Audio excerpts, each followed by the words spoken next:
গা চমচম করে। এ গুণকে বলে ভূতের মুখ। ভূত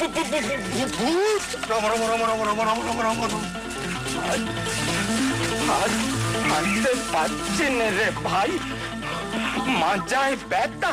আর আধ মাইলও নেই, আর একটু এগুলেই গুহায় ওঠার পাহাড়ে পথ। এ পথে কেউ আসে না ভয়ে।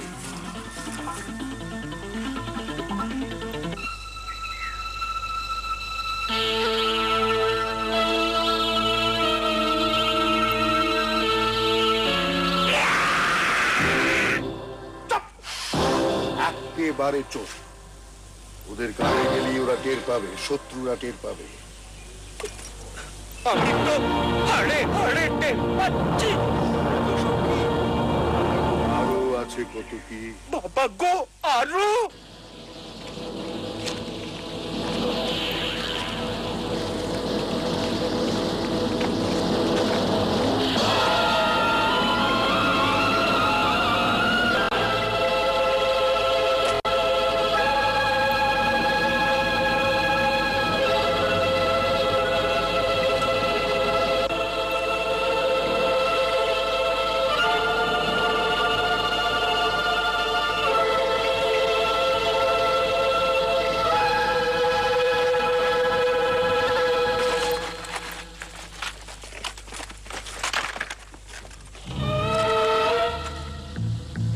একজনই আছে মনে হচ্ছে, বাকি সব খামিশির পেছনে দৌড়েছে বুকা বনে।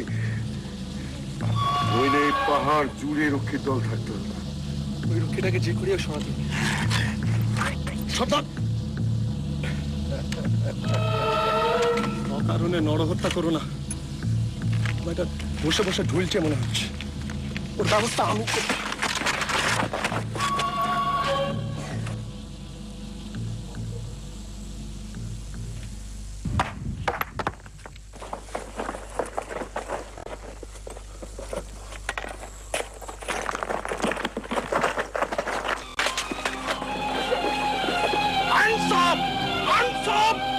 ফায়ার করে গুলি করব।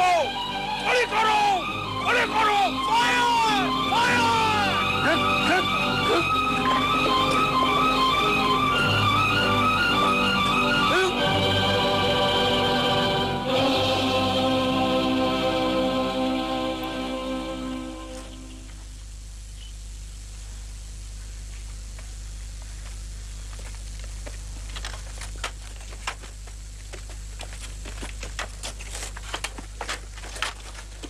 কুমার বাবু, বিমল বাবু, এই সম্রাট লীনানার গুপ্ত ভান্ডারের দরজা। ও বাবা, কি ঘুরঘুরটি অন্ধকার। আপনার কি ধারণা এর ভেতরে বিজলি বাতি জ্বলবে? জানি না আমাদের জন্য এর ভেতরে কি কি অপেক্ষা করে আছে। চলুন।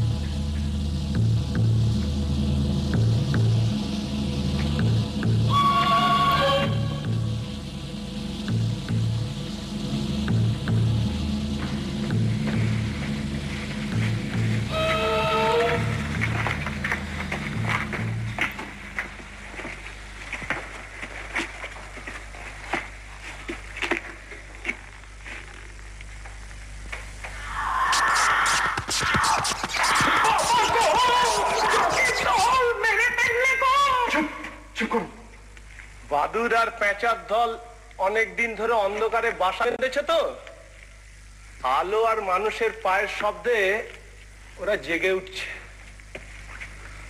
বাদুররা শুনেছি রক্ত চোষা হয়। হ্যাঁ ঠিকই, তবে এই চর্বি ভেদ করে রক্তের নাগাল ওরা পাবে না। ভয় নেই, চলুন এগোনো যাক।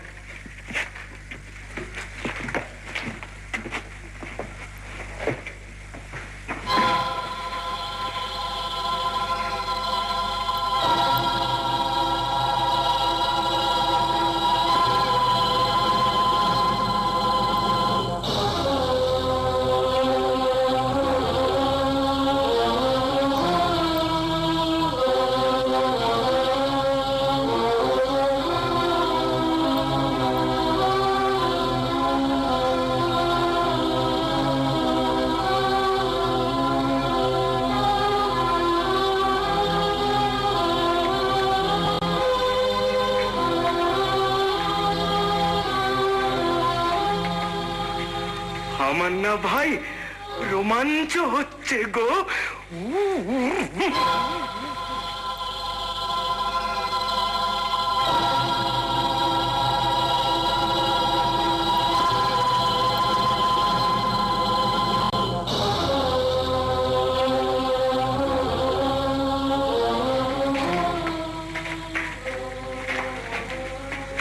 সর্বনাশ!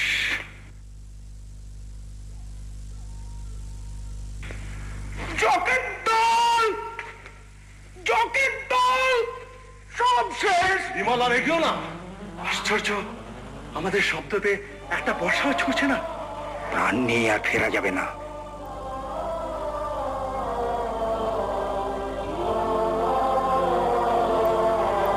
এই দেখো, বুড়ো বয়সে আমার ভীমরতি ধরেছে গো। আমি ভুলেই গিয়েছিলাম জোড়া জ্যান্ত নয়, মোরা। কুমার বাবু, যারা যারা এই গুহা পাহারা দেয় না, তাদের সর্দাররা মরে গেলে তাদের জগ করে এইখানে ওইভাবে রেখে দেয়। ওরা ভূত। ভূত নয়, ওরা মামি। মামি? কত ভূতের নাম শুনলাম, দেমদত্তি, পিছু, মামো, কিন্তু মামি ভূতের তো নাম শুনিনি। মাম্মি না, মাম্মি না, মম্মি, মম্মি। বাঘ সিংহীদের জিয়ে রেখে বৈঠকখানায় সাজানো হয়, দেখছো তো? ও মমিও সেই রকম মানুষের জিয়ে রাখা দেহ। মিশরের ফারাওদের কালে না ও পিরামিডে ওই রকম মমি থাকতো। ভয় করছো কেন? না, ভয় করি না, এক ভূত ছাড়া। আমার গায়ে যা তাকত আছে, ওই রকম দু চারটে জোয়ান পাটাকে একেবারে কুপকাত করে দিতে পারে, কিন্তু ভূতের সঙ্গে তো আর গায়ের জোর খাটে না, তাই ভয় পাই। আমার দিকে তাকিয়ে দেখো, ভয় পেয়েছি? মরিয়া হয়ে গেছি রে ভাই। ওইসব ভূত ফুত আর আমি কেয়ার করি নে, যাকে বলে না একেবারে অকুত ভয়।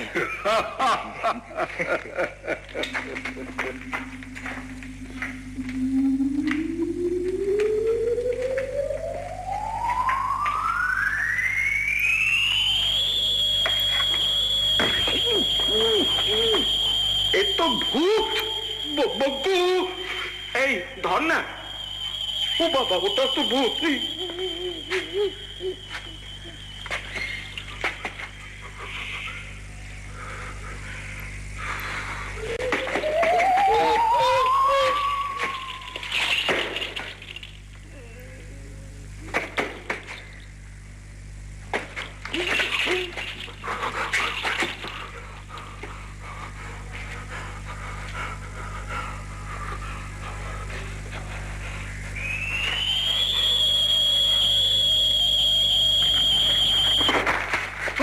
ভয় পাইনি, গায়ে পড়লো না, নিজের হলে বুঝতে। এ তো দেখছি প্রকাণ্ড ব্যাপার, কোথায় কি আছে বুঝে ওঠা কঠিন। শুনেছি এই গুহার শেষ নেই। তাই তো, এখন কোন দিকে যাব? এই আধার পুরীতে আমাদের পথের সন্ধান কে দেবে? এই সময় যদি ম্যাপটা কাছে থাকতো। বিমল,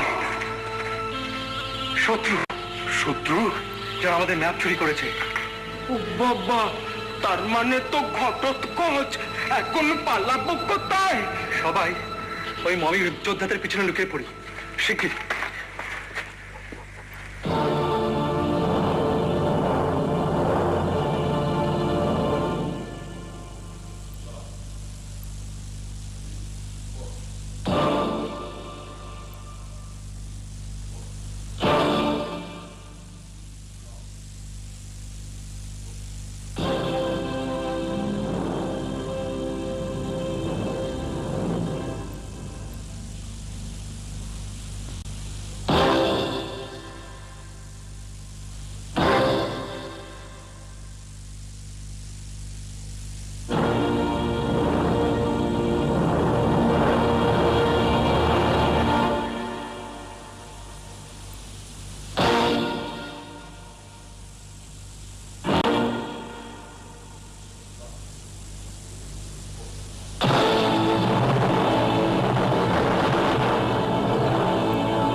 তবে ওর মধ্যে যে আপনার কাকা, ঘটোৎকচ আর সেই রামু আছে, এটা আমি হলফ করে বলতে পারি। আমারও তাই বিশ্বাস। রামু রাস্কেলটাকে পেলে না, এমন গাঁটটা মারবো। মমিগুলোকে তোয়াক্কাই করলে না। ম্যাথ থেকে জেনেছে সব। ইচ্ছে হচ্ছে গুলি চালিয়ে খুলিগুলো উড়িয়ে দিই। লাভ নেই, ওরা দলে ভারী। আচ্ছা চলো লুকিয়ে লুকিয়ে ওদের পেছনে যাই, ওরাই হবে আমাদের পথ প্রদর্শক। ঠিক বলেছে কুমার। কি বলে সর্দার? কুমার বাবুর কথাই কাজের কথা। বেশ, তাহলে চলো।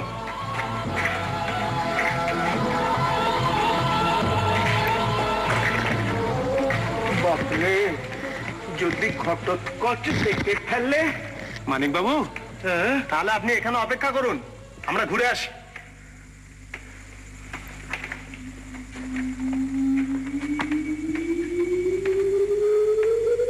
গেলা বাবা গো, বলেন কি ভাই? না না, আপনাদের সঙ্গে যাওয়াই ভালো। কি বলেন? আমি না মরিয়া হয়ে গেছি জানেন ভাই। প্রাণ যখন যাবেই তখন আর ভয় কি বলুন? সাবাস। এই তো সুরেন বাবু হুজুরের ভাইপোর উপযুক্ত কথা। বেশ, কোথায় যাবেন চলুন। এদিকে চল।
লাস্টে চাও তো পালিয়ে এসো।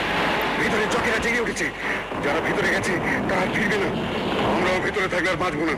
পালিয়ে এসো, পালিয়ে এসো শিগগির।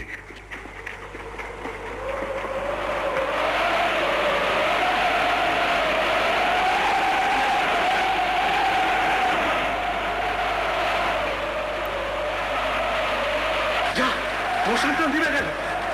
চলো বেরিয়ে পড়ি এখান থেকে।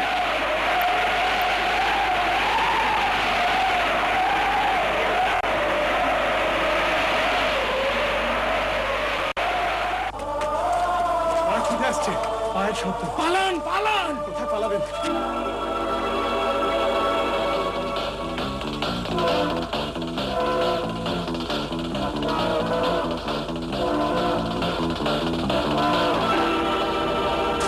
পাথরটার আড়ালে লুকিয়ে পড়ি, চলো।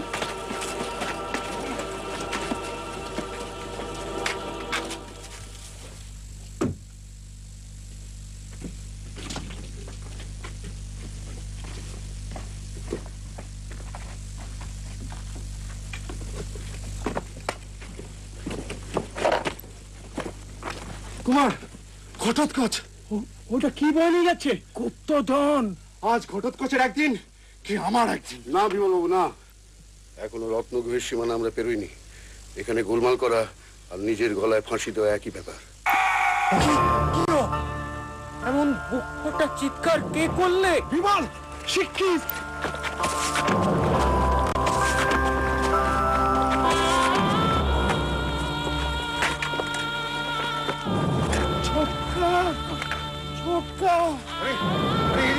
সুরেনবাবু হুজুরের ছোট ভাই ছোটকা। জল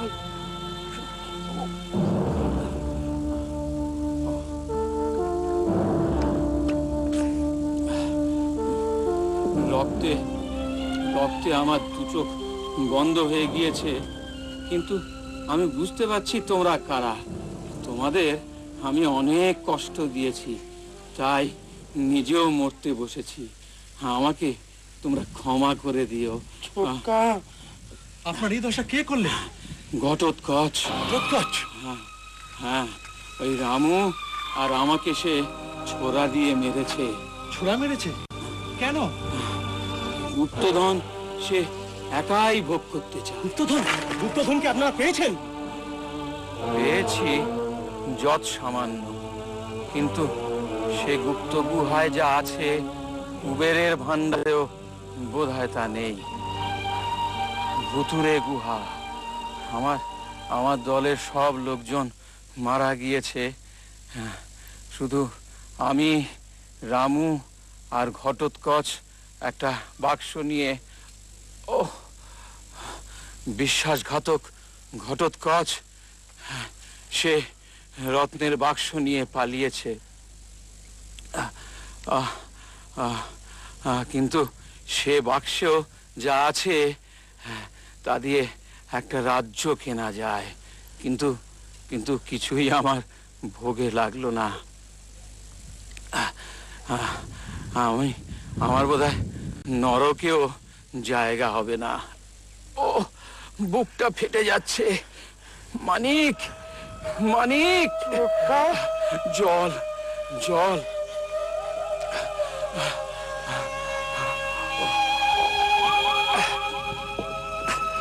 লোভে পাপ, পাপে মৃত্যু।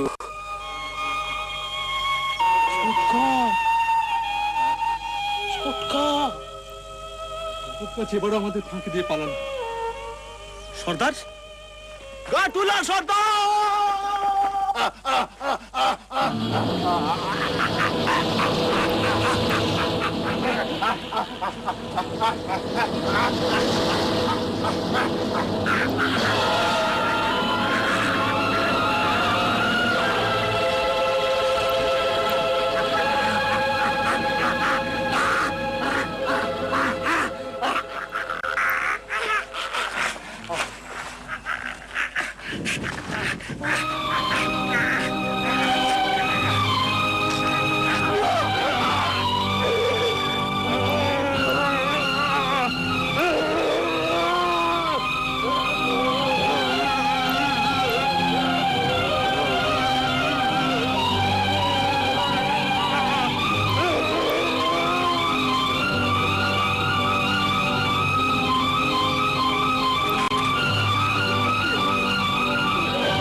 তুমি এই গরিলাকে আক্রমণ করেছিলে? আমি তো ভাবতেই পারি না যে এরকম একটা গরিলাকে পোষ মানানো যায়। এটা গরিলা নয়। ও, আমি আগেই সন্দেহ করেছিলাম। ও বাবা, এ তো সেই জাহাজের মরা দেতটা।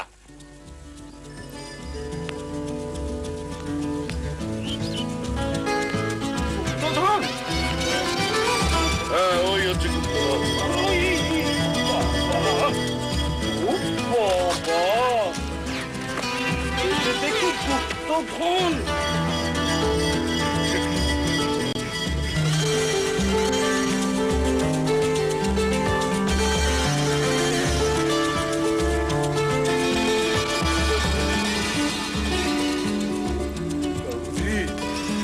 阿拉那个干事，যদি সিংহদমন গাটুলা সর্দারকে জম যদি চুরি করে না নিয়ে যায় তাহলে তাহলে আমাকে আমাকে ঠিক আপনাদের সঙ্গে পাবেন। হ্যাঁ, আমি আমি সাহসীর গোলাম।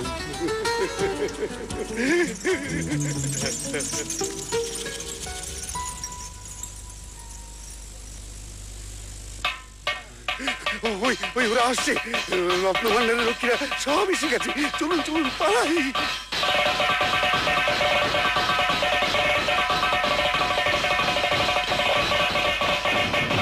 400-500 ঢাক ঢোল বাজাতে বাজাতে তালে তালে পা ফেলে কারা এগিয়ে আসছে।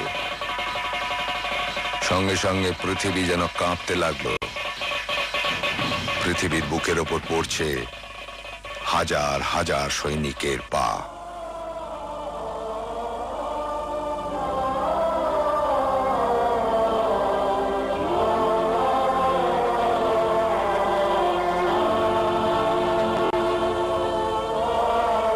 আমরা জানি না বিমল বা কুমার সেই যখের ধ্বনি ফিরেছিল কিনা, জানি না তাদের দুঃসাহসী অভিযানের পুরস্কার তারা লাভ করেছিল কিনা। তবে এটা জানি যে হেমেন্দ্র কুমারের জাদু কলমে অ্যাডভেঞ্চারের হাতছানি প্রজন্মান্তরের শিশু ও কিশোর কিশোরীদের আজও উদ্দীপিত করে, উজ্জীবিত করে। পুরস্কারের লোভ ছুঁড়ে ফেলে দিয়ে একঘেয়ে সুখের বেড়াজাল টপকে ঘরের আরাম ছেঁড়া, বাঁধন ছেঁড়া অজানিতের পথে কিশোর মনকে আজও উদ্দাম সাহস নিয়ে ছুটে চলতে আহ্বান করে।